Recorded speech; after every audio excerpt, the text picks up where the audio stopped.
panel, it's the other panel on top of that. It actually is brighter.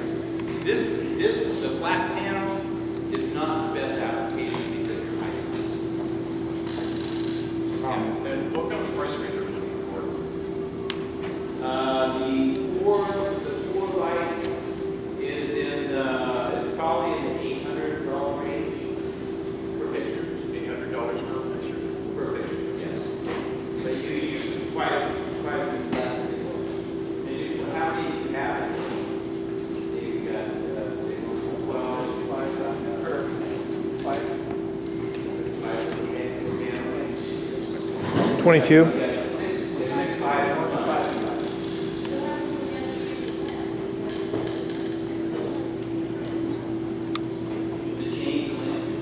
On these, oh yeah, you could definitely get in there and do it. Not easy task. Because you're probably talking about 3 kilowatts of power on that ceiling right now. Right. Yeah, this thing is just sucking energy. These things cannot be tempered. So you have to turn them on. You just have to take all the energy. The only way a lot of people, they will maybe dual switch these or something. They'll do every other light. The only way they can actually control these type of lights. There is a very expensive dimming valve for these, but it also shortens the light. Yes. So let's say you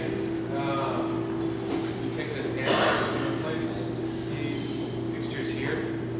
Like how much do you think it would cost to work on level? Okay. I would have to do a quote. I would actually do a complete quote. You can take a look at this account and give you a quote. All right, what's the lumen watt ratio? I mean, you said this one right here is 208 watts. What's the lumen output for that fixture right there for? We're depending on the ambient temperature between 110 and 125 lumen per watt. So you're getting max out of the Sylvania ice, probably 75 to 1, and it's got phosphorus free. And the thing is, with this type of light source, also, you know, at 50% light, let's say this lasts 10,000 hours, it's about what they rated at. At 5,000 hours, there's 50% of the light output. That's the reason they start publishing. You measure it, it's 50% of the light output at power. So when we measure the LEDs, let's say we're at 100,000 hours, we have over 70% of the light output at 100,000. So it's a huge thing. So our lights are not going to burn out for a really long time. We just measure at 70% light. That's what's required by the Department of Energy.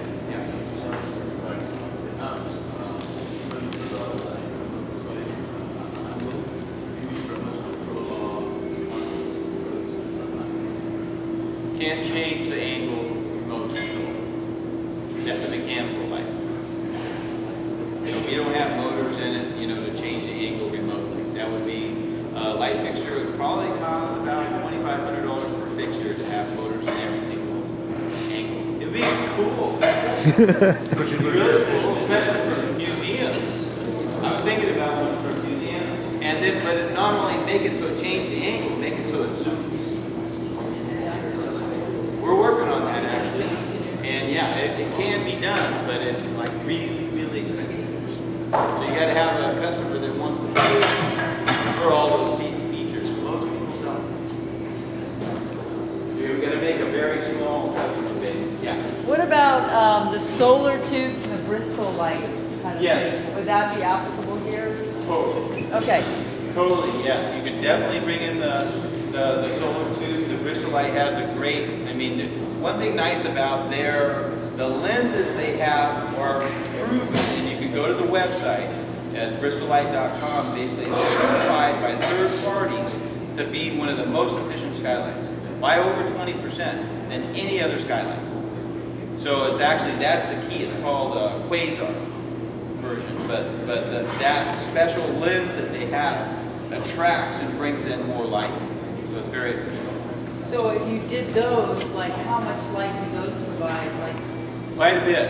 So in the daylight harvesting, you still still want to have the same amount of light because at night, Right. right? You need it. But during the day and most days, we know Santa Cruz gets a lot of sun. I mean, we have our foggy days, but you still have usable sun even in fog. Can the high bay be programmed to take advantage of Totally. the All of our light stances. They can all be taken advantage for daylight harvest. It's all the same, yes.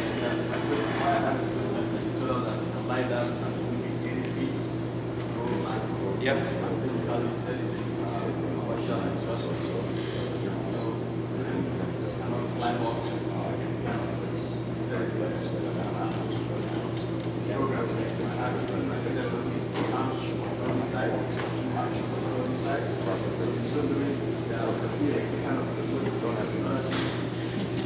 We can control each fixture separately over there. That technology. Yeah, it's going to be set at angle. This guy's a developer. He's an engineer. It's good. It's good to have that stuff, but it's basically it's very hard to get people to pay for it. I understand what you're saying, and I love to develop stuff like that, but you gotta have a customer that's willing to pay for it. Sometimes for customers, when you come to get for something, they usually like to see, you know what's up about the event. They will now ask for more, how to do something. When you get that developed, you can come see me. You can have a look at it. Yes. Just a quick question. You give us how much it draws when it's on maximum power, but when it's down at the 1%, how low of a wattage does it draw? It goes down to, it actually goes down to 1 watt. 1 watt? So less than a night light? Yeah, I think it's actually less, no, it's actually more. It's directly related to the dimming percentage. Go down. At 50%, it's No, I know it's at half, but if you go down to 1, there's a minimum, it means we're at the 3. It's 3. last time we did it, it was 1 something. No, I think if you turn it off. The perk is no wasted work. Yeah. In addition, That's what it means. So the minimum at either 1 or 0 is 3 watts. 3 watts? Yes. About half of a standard night light? I don't know of any light bulbs that are 3 watt. No, but the little night lights are usually about 7 The watts. little So, night light, yeah. exactly. So, The one you put in the refrigerator. Yeah, that. when you put in your bathroom. That's about it. Any other questions?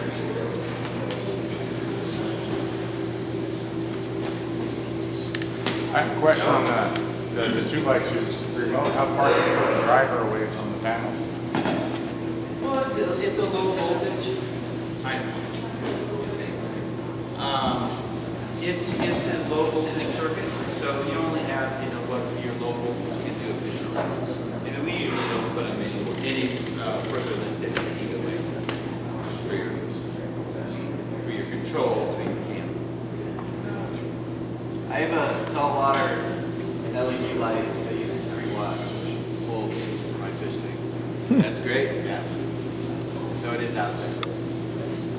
There is, you know what, there's so many kind of LEDs that you can't imagine. You guys have seen a lot, I'm sure. I went to China, I've been to Korea, I've been to Japan, I've seen just about every kind of light source, and it's amazing what's made out there. We have a very narrow focus on what we make, because you can get really distracted if you get, I can make this, I can make that, I can make this. Our focus is what we make. We make it really well. So that's our whole thing, what we do, but there's a lot of market out there that people can take advantage of.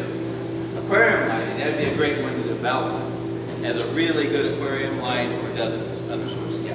We had Mike Coe from Zerolux come out and talk to these guys. So they Yeah. do a lot outside. They haven't hit past 100 watts per, 100 lumens per watt yet. Yeah. Just so you know, they're working in big cities and they still have to work. Yeah, most companies are probably around the 70 to 80 lumens per watt. That's usually where they're averaging. We've been over 100 lumens per watt for 2 years. We're hitting now at 125. Our new LEDs we just got yesterday. Actually, our average is 125 lumens. So it's a really, really good light. This color temperature that you have on this, we actually worked for 4 months in the lab with daylight and skylights to match exactly the same color as day. So we basically, that's what's nice about this. You have this in a space where there's a skylight, you cannot physically tell the difference between the light. It just feels like you're under a skylight. It's amazing the difference, and it's like you work under that and you do anything under that type of lighting, it makes you physically feel better. That's a fact. You can check the studies. You guys are great at research, and check the studies out there from university. Even how people feel when they go into retail. They feel better. They want to buy more. Yes. So you said this LED light tells lumens to light up so many things. What's the power that pulls in? And are you pulling this in on like PG&E or using solar panels to pull this in? That's a good question. So basically, there's a couple scenarios. Okay. So I think the question was, if you have solar and you have solar power lighting, is it are you using the power from the solar or are you using the power from PG&E? Yes, but strictly with your company, do you have solar panels that go strictly to your LED lights No. to make people water efficient? No, it can work with any solar panel. You can work with any solar panel. Okay, the whole deal about solar panels, and just so you understand, is a solar panel has to have a source for it to go into, or it dissipates, right? It's not going to be stored. So you have a solar panel, that juice is going to be used as it's created, or it's stored. So one way to do that is actually have a battery backup system, which stores that battery consistently. You pull the juice out from the solar panels, and then at night you pull it from the batteries. The batteries get recharged in the day, so it's a cycle that you can actually use it without using PG&E that way. Okay, so if you don't have a source to store it into, then basically you have to use it just when it's there, and then you have to have the other source. So you do have to have two different sources. So there's two different ways to do it. You have AC power to do it, and then you have your converter that most solar systems will convert it up to AC. They have the converters, and then you use it that way, or you go through a DC bus, which is the DC power, and you use it off the DC power. But then you have to have your PG&E power goes to a converter that goes down to DC. So that DC bus can be powered by PG&E and by solar, depending on what it is. And you know, even when you do solar, you cannot put in a solar and try to do electric and not have PG&E involved. They won't allow you to. It's not allowed. They say it's like you're an island group power company, independent power company. They don't allow you to do that. You know, they want to have their hand in, even if it's $5 a month. Yeah. Does your company selling products to retrofit existing fixtures? Okay, that's a great question for anybody that's looking for LEDs for retrofit.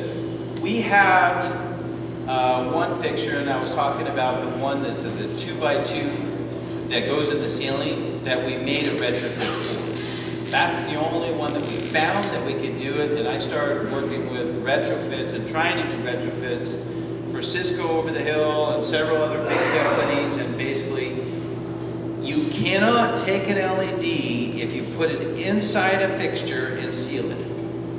It will overheat no matter what. If somebody says they can do it, I don't care how big a fans they put inside there, it's going to overheat. LEDs create heat.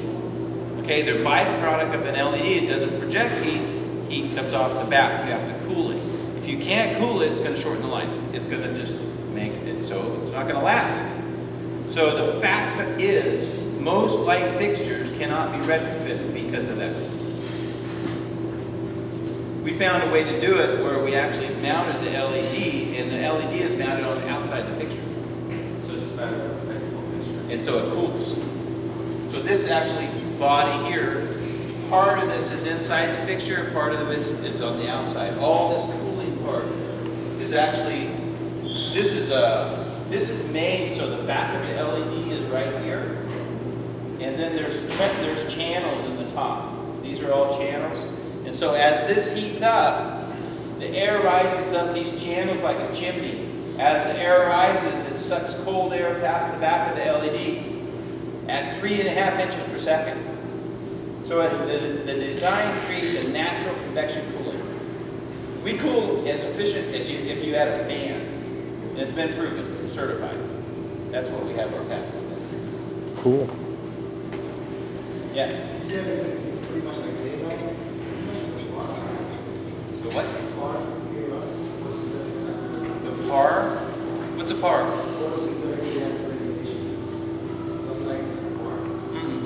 No, I haven't. But I will now. I haven't heard of that term before.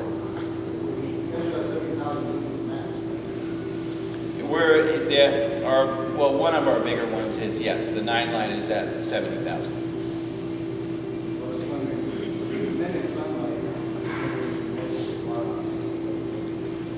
I don't know.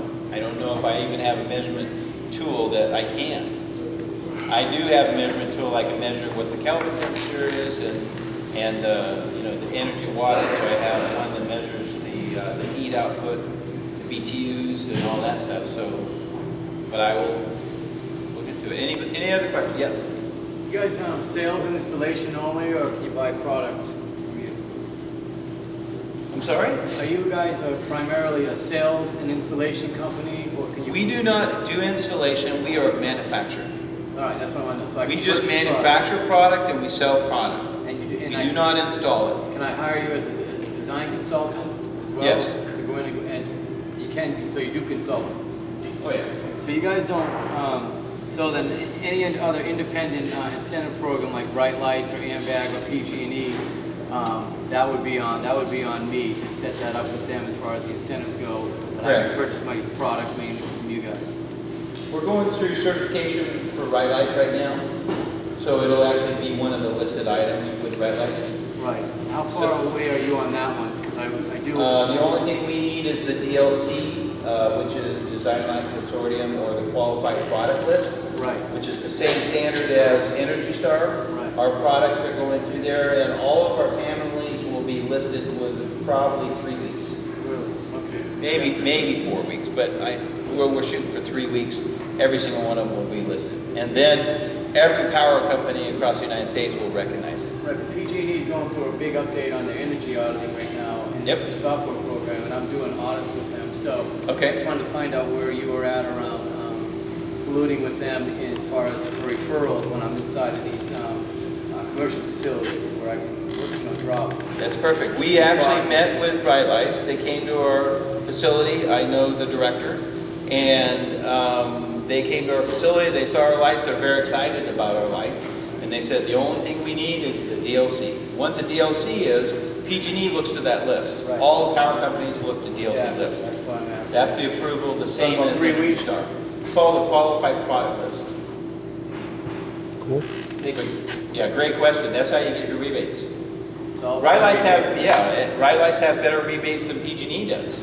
Actually, So if you can go through Bright Lights, then they get the money from PG&E. I'm going to one-up you. AMBAG has even better than that. AMBAG even better, but AMBAG doesn't do the same.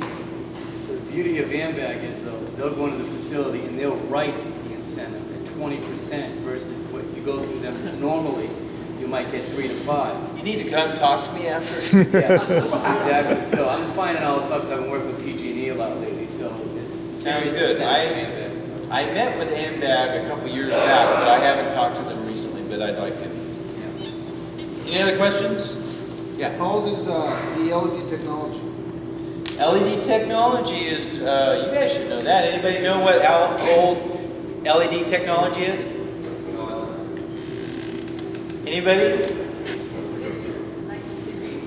1950s. It's actually just before 50. I think it was 1948. The LED was accidentally discovered. It was just because it was just a diode, and some engineer accidentally got a current. They let a current go through the diode and it lit up. And they go, wow, that's interesting. So they had made the first little LEDs that were like on your power light on your stereo, that little red light that came on when you turned the power on, that was the first LEDs. That's what it was developed for. So it's been around a long time. But they didn't start making the white color and the good, they came out with the blue and then all the coatings to make the white until it was over, I think around 2002. And the good color of white came out probably in 2005. So it hasn't been long for it to be a good replacement of lights. Because my question, the second part to that question was, how do you know that it lasts, that it's going to last 100,000 hours? It's basically, because of LED technology has been around for over 60 years, we know the base technology of what an LED, why it lasts. And so if you do these certain things, and that's why they make certified testing, if you do these certain things, then it will last that long. So in theory, it should. No, there's a lighting It's only degradation theory. formula. Because none of us have been around, 400,000 hours to test this light. So it's only a theory, but it's the best guess. Is like you have to do accelerated testing for a lot of different things and try to figure out the way, to efficiently figure out how long it's going to last. And that's what the Engineering Society of North America has come up with that standard. It wasn't us, it's the Department of Energy and the Engineering Society of North America. They're pretty smart. There's a lighting degradation formula that they extrapolate out. Standard test conditions, STC. Yep. It's ambient temperature, it's optimal conditions. Yep. Any other questions? Yep. You said you guys don't install any of your products. So my question is it take any special training or qualifications, or is it just an average electrician and stuff that we know as electricians to install your product? Normally, it's just an average electrician.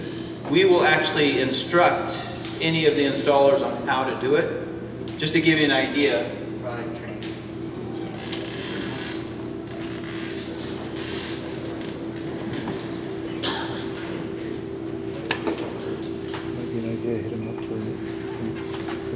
Being a former electrical contractor, I designed it so it would replace a metal halide fixture the same way it's mounted. Basically, they're on a hook, right? You have a cord and a hook. So we just have a D-link. So if you replace a metal halide, and we usually put this with a cord cap on it, matching whatever's existing. So you can actually unplug the metal halide, you take it down, you take this one, put it on the D-ring, and you plug it in, and that's all it is. It's like so simple, it's like literally a 5-minute retrofit. It takes longer to go up on a lift than it does to physically replace the fixture. But we also, we do training to make sure that the only thing that they have to do, when they get the fixture to assemble this, they just have to plug in this light, and then it has a little set pin. So they put, and we give them the tool. There's a little tool and everything that comes with, but it takes about 5 minutes to put the fixture together, and then about whatever it takes to get it up there, 5 minutes to replace it. So is that all across the board as far as residential, commercial, and industrial? It's all the same principle? Most every single one of them. We have one point source for hanging it. It's like one of the easiest light fixtures you can hang. I've done a lot of, this guy over here can attest to, he's done a lot of them for me. What's the high voltage side rated? High voltage, the fixture is rated between 100 to 300 volts because I'd say probably 80% of the industry is 277. Yeah, so we're rated automatically. There's not a multi-tap system. It's automatically 100 to 300. And we do have a version that goes from 300 to 500. And that's for if we go to 347 or 480. Anybody else? So